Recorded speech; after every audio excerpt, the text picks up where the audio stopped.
Si Lapu-Lapu ay itinuturing na isa sa pinakadakilang figura ng sinaunang kasaysayan ng Pilipinas. Si Lapu-Lapu ang sinasabing kauna-unahang pinuno na di pumayag na pasakop sa mga dayuhan. Siya ay inilalarawan bilang strikto, matalino, at hindi nagpapatinag. Ngunit, maraming Pilipino ang hindi nakakaalam ng tunay niyang kasaysayan. Sa karatig bayan ng Cebu ay may isang maliit na isla na tinawag na Mactan. Sa islang ito naninirahan ang matapang na pinuno na si Lapu-Lapu o kilala rin sa pangalang Kolipulaco. Marami ang nagsasabing dito na rin siya isinilang at lumaki.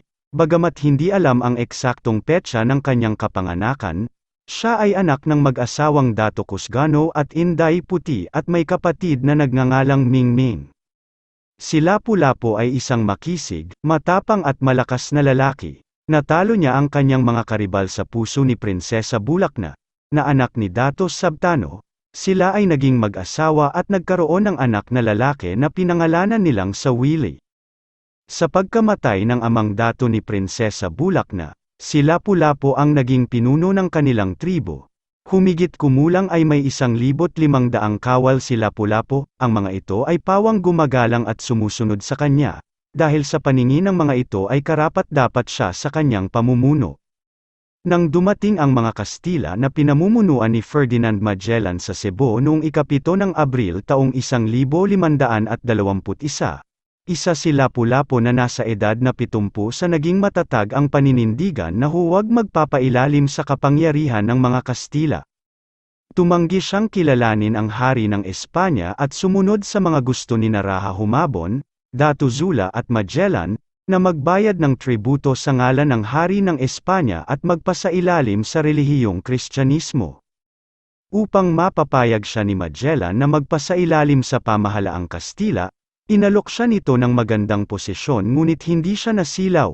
Maging sa magagandang pangako ni Magellan, bukod sa tahasang pagtanggi na kilalanin ang kapangyarihan ng pamahalaang Kastila, hinikayat pa niya ang ibang mga pinuno sa Cebu na huwag magpapasakop sa mga Kastila. Nang malaman ni Magellan ang kanyang pagtanggi ay lubhang nagalit si Magellan at ipinasyang digmain si Lapu-Lapu. Samantala, isang anak na lalaki ni Dato Zula na kaaway ni Lapu-Lapu ang pumanig kay Magellan at kanilang binuo ang paglusob sa kaharian ng Mactan. Hating gabi ng ika-26 ng Abril taong 1521, nang si Magellan, kasama ng 10 ng kanyang mga kapanalig na mahigit sa 1,000 ay naglayag upang lusubin ang Mactan. Mula sa Cebu, noong ika-27 ng Abril taong 1521, naglayag si Magellan kasama ang 60 kawal na pawang mga Kastila at ilang pinuno ng Mactan tulad ni Raha Humabon upang lupigin si Lapu-Lapu. Sa kabilang dako ay handa namang salubungin ito ng may 1,500 mandirigma ni Lapu-Lapu na nakapwesto sa may baybaying dagat. Nang magsalubong ang dalawang puwersa ay nagsimula ang pagsalakay at naglaban ang pangkat ni Lapu-Lapu at pangkat ni Magellan na kilala sa tawag na Labanan sa Mactan, na tumagal lamang ng 2 oras. Sa kanilang pakikipaglaban, nagawang masugatan si Magellan ng mga dalang panang may lason ng mga mandirigma ni Lapu-Lapu sa kanang binti. Dahil dito, nagbalik ang kanyang mga kawal sa kanilang sasakyan, 6 o 8 sa kanila, kasama si Antonio Pigafetta ang nanatiling lumaban kasama niya. Nagpatuloy sa paglaban ang pangkat ni Lapu-Lapu hanggang mapatay si Magellan. Nang makita ni Antonio Pigafetta ang pagkamatay ni Magellan ay agad silang umatras at umalis ng Cebu. Kahihiyang umalis ang mga natitirang Espanyol at ang kanilang mga barko sa kapuluan. Dahil sa tagumpay na ito ni Lapu-Lapu laban sa mga mananakop na Kastila, siya ay lalong kinatakutan ng kanyang mga kaaway at iginagalang naman ng mga Pilipinong pinuno dahil sa kanyang katapangan at paninindigan.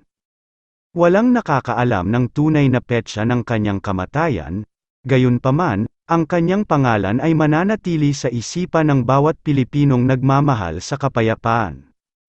Kung kayo ay aking tatanungin, anong masasabi ninyo sa talambuhay na ito, mag-comment lang. So, ayun lamang ang talambuhay natin ngayong araw, sana ay may natutunan kayo. Huwag na rin kalimutang mag-like at mag-subscribe para maging updated sa mga panibagong video. Maraming salamat po.